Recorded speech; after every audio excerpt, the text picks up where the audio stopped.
Okay, so this is a quick video for Star Citizen 3080 Founders Edition results. Got 4K, 1440p and 1080p. So let's get into it.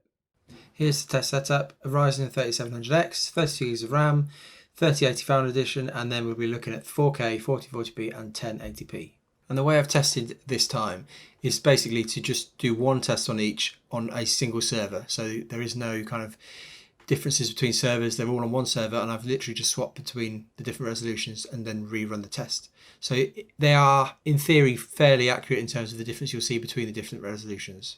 Okay, we'll whiz through a few different benchmarks here. Lorville starting off, and basically there's no difference between the different resolutions. You might as well be running 4K in Lorville. It's not GPU bottlenecked in any way. We're all on the server, the CPU, an optimization, whatever you want to call it. We're not really exactly sure what it is, but there's no benefit to lowering your resolution here. You don't get any more frames. You might as well be running at 4K. Okay, Levski, another area that's classically not GPU bottlenecked, and as you can see, effectively the same frame rates there. And you can see there in the stats, the GPU just isn't being loaded, even at 4K, where in theory it's being pushed much harder than 1440p and 1080p. The game just can't utilize the power of a 3080. Next up, ArcCorp Area 18, and it's pretty much a similar story where there's a slight tiny bit of scaling there, 1 FPS between the two different resolutions, and yeah, as you can see again, the GPU it's been pushed a bit harder here. It's touching 99% load there, but on the whole not being utilized very much, as you can see there by the 2% time in GPU load limit.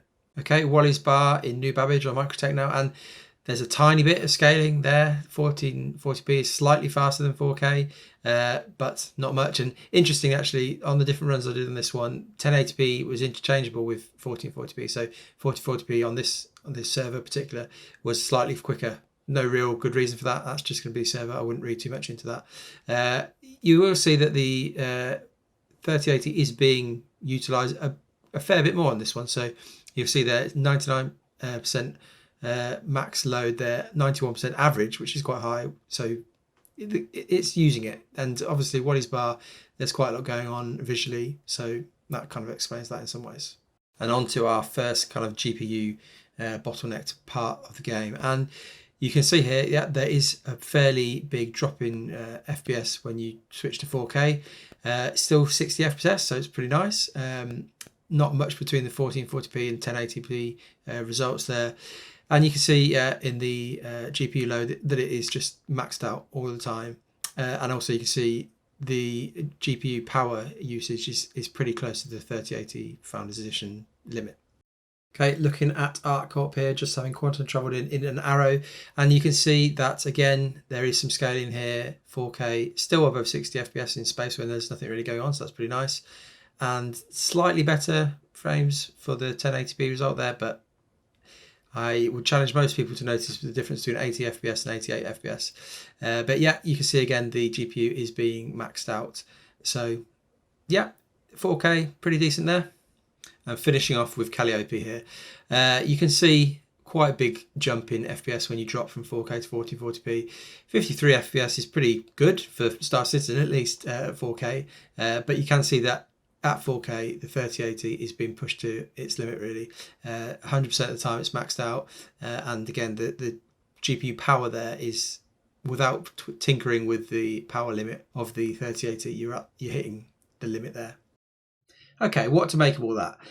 You could say that 4K works pretty well for Star Citizen. You don't really lose much in many areas. In the majority of the game, in the cities, in the kind of built-up areas, you don't really lose any performance by playing at 4K with a card like the 3080 this fast. You could say, well, you do lose a bit in space, but it's not much.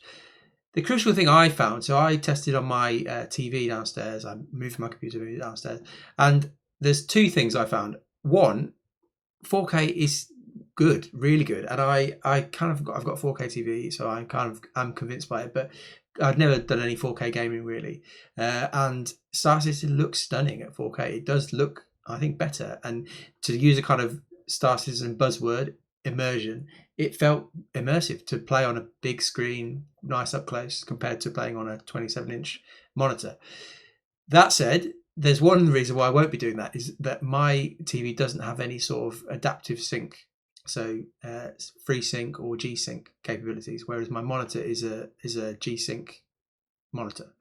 And I don't know if you're playing without G-Sync or FreeSync, I would say that that's a bigger upgrade than 4K from 1440p. The screen tearing I was using when I was playing downstairs on the TV was terrible, and screen tearing, maybe not everybody noticed it, but I think how having kind of gamed on a G-Sync monitor for so long now, a few years now, it was horrendous to go back to not playing without FreeSync or G-Sync. So I would say, yeah, definitely look into that. If you're playing on a monitor or a TV without any sort of adaptive sync, definitely look into it, because that was a bigger downgrade than going up to 4K, if that makes any sense. Now, 4K monitors with adaptive sync with higher refresh rates are crazy expensive, so that's maybe not for now. And actually, the game works pretty well at 1440p, and looks really good still. So, but yeah, it was stunning in 4K, but without G-Sync, I was not enjoying the experience at all. So there we go. That's this one. If you like that sort of stuff, subscribe. I'll hopefully be doing some CPU stuff in the next few weeks now. And if you like this sort of thing in general, come and follow me on Twitch. And when I get to 100,000 Twitch followers, I'm going to get a tattoo of Chris Roberts' face on my foot for sure. See you soon. Bye.